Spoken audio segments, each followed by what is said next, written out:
Top 10 most overrated directors of all time by Ben Shapiro. Posted January 2010, though.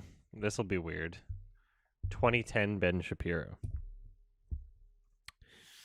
Okay. Do I really want to... I'm just kind of glancing through some of the first paragraphs because he's not even getting to it yet. Number 10, Ridley Scott. I guess so. 2010's it applies more now than it did in 2010, but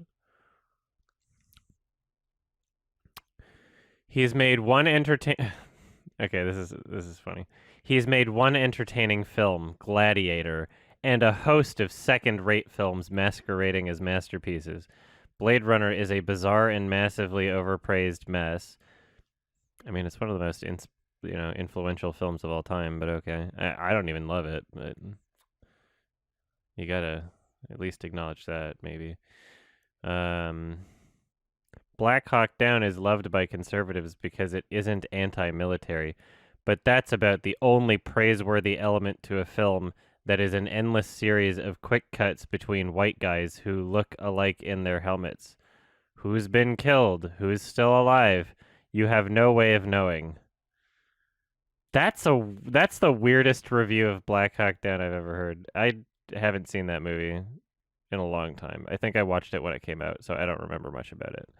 Then there's Kingdom of Heaven, which is an homage to the religion of peace and a slap at Christianity through and through. And then here's my favorite review of a Ridley Scott film.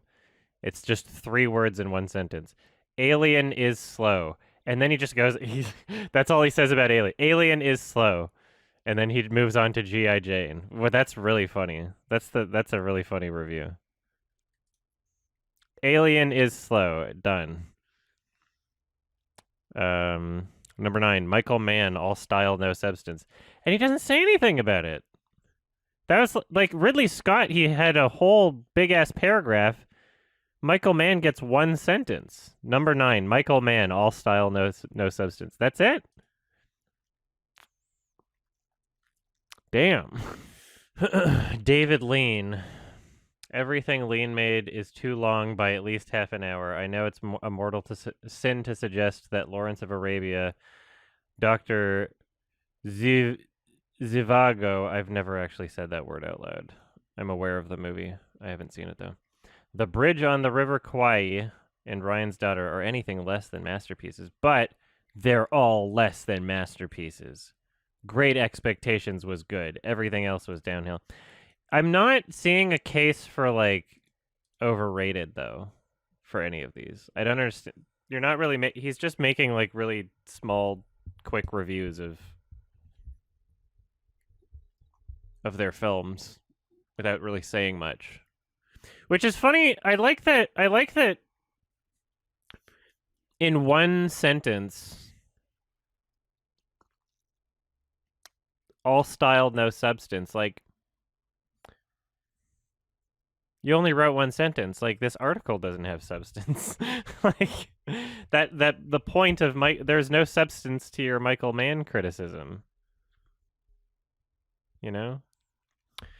Number 7, Darren Aronofsky. Aronofsky is a talentless dud who has bamboozled his way into Hollywood upper echelon. I could understand not liking Aronofsky, but to call him talentless is just not accurate, you know? There's a fuck ton of talent that goes into his films. Some of his films are not amazing. All right. Every film he's ever made is a disaster. Pi is a jumble of nonsense that starts nowhere and goes nowhere. It may be the worst film ever made. Watching it made me want to rip out my own retinas, then replace them through surgery, then rip them out again. Okay. Of late, Aronofsky has been spicing up his chaotic, disordered crap with explicit lesbian scenes. Yeah, Black Swan was in 2010. A stylistic trait that he apparently cribbed from David Lynch. Requiem for a Dream is noteworthy only in that Aronofsky somehow convinced Jennifer Connelly to participate in a lesbian scene involving mutual anal sex and a dildo. Like, why are you so fucking obsessed with sex shit? It's just a weird. There's some people that are just like so conservative that like that's all they have to say about like a movie experience. It's like there was a lesbian in it. It's so weird. I'll never understand. They did a sex thing. The scene, by the way, is meant to be depraved, but there. By the way, I'm really hungover. If you're watching this on the highlights channel, I'm sorry, I'm so slow. I know I should probably be talking faster for Ben Shapiro voice, but I was at a birthday dinner and it went late. The scene, by the way, is meant to be depraved, but therein lies Aronofsky's problem. He's got to have sympathetic characters before we feel bad for them. Okay. The fanboy press is already agog over rumors that his newest ode to depravity, Black Swan, will feature a sex scene between Natalie Portman and Mila Kunis. Clearly, his target audience is pathetic losers in college dorms looking for an excuse to watch girl-on-girl action in the name of art. Okay. Not one of his films has been a major commercial success, yet somehow everyone keeps giving him money. Son. All right. It's enough to make one question the existence of a beneficent God. Okay. Mike Nichols. He says, no, just no. The Graduate is contemptible and snot-worthy, spoiled 1960s child angst. I actually haven't seen The Graduate yet, so I don't. I know what the ending is. It's a very famous ending, but if I'm thinking of the right movie, I think I am. Number 5, David Lynch. Pure and absolute suckage, with the exception of The Elephant Man. Lynch is one of those annoyingly deep directors we're all supposed to puzzle over. Forget it. There's nothing worth puzzling. He's as empty as they come and makes up for it with graphic sex scenes, just like his imitator Aronofsky. And he also spelled Aronofsky wrong here, which is very weird. He spelled it Aronofsky when I'm pretty sure it's Aronofsky. Aronofsky. But whatever. Did he spell it? Yeah, he spelled it correctly earlier. Now he spelled it wrong. Okay. Yeah, in his... Okay.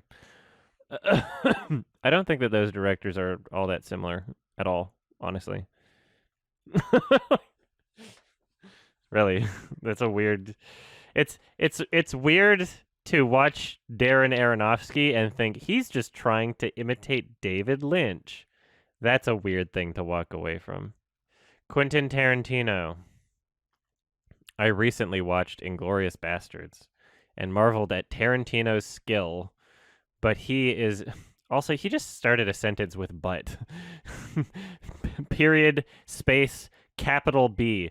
But he is a gifted high school child, even given a camera for his birthday, and entranced with his knowledge of cinema, which means now he started a sentence with capital, which means in simple terms. Like, what the fuck is.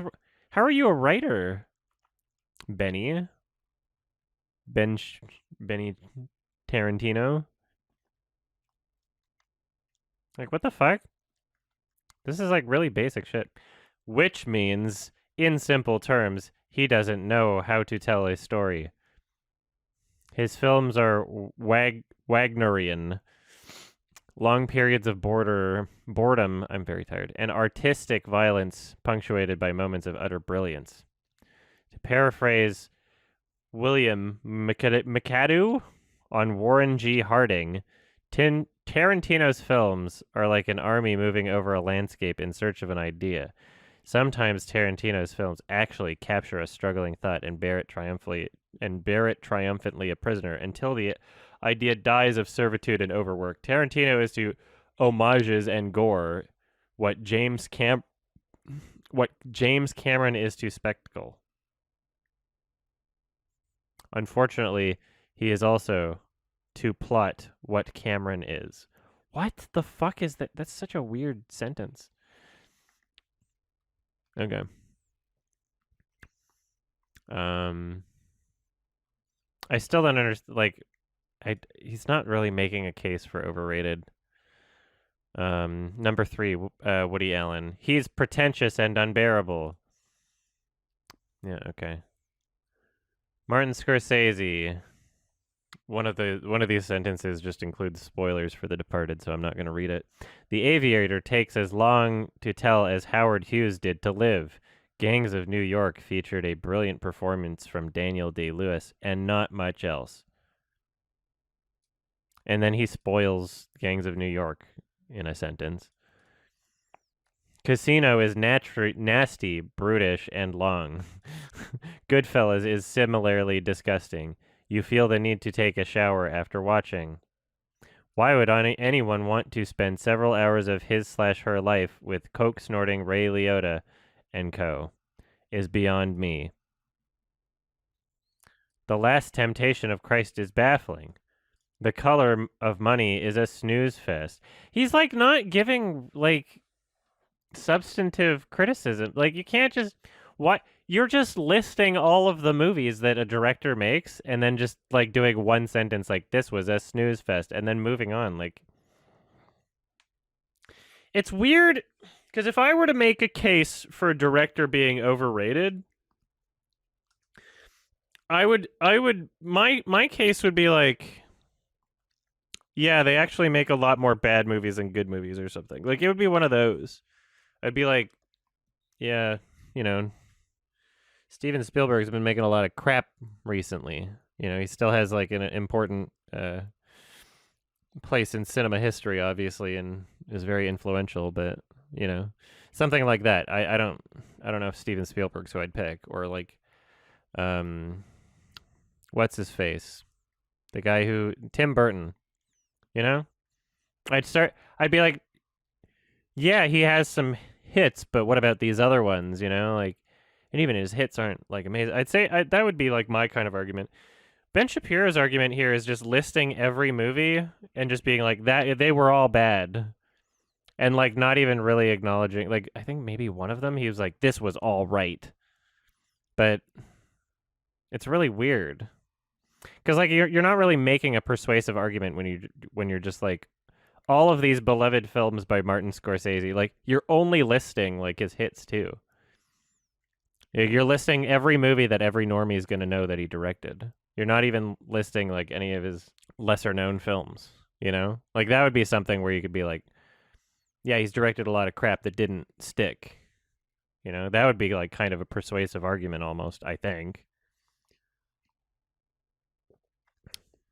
But instead he just says Raging Bull is gross.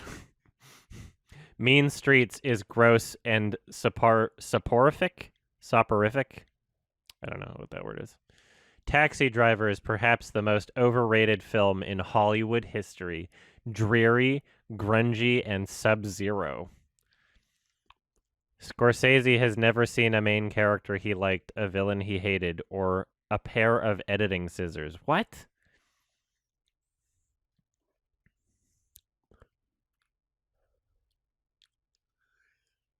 All right. And then last but not least, number 1, Alfred Hitchcock.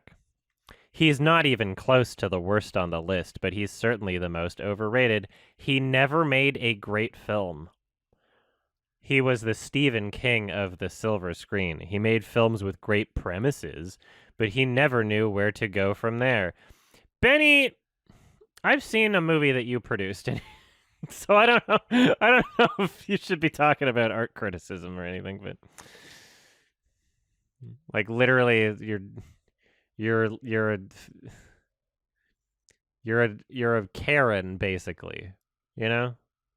You're just a kid. Like you have an entire video where you're like wet ass p word. This is the word p word is in this song. Wah. You know? You're just like reading you're reading lyrics to a song being like there's swears in it. Like that's weird, you know?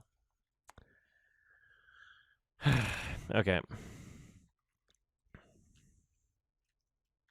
Yeah, great premises, but he never knew where to go from there. Um,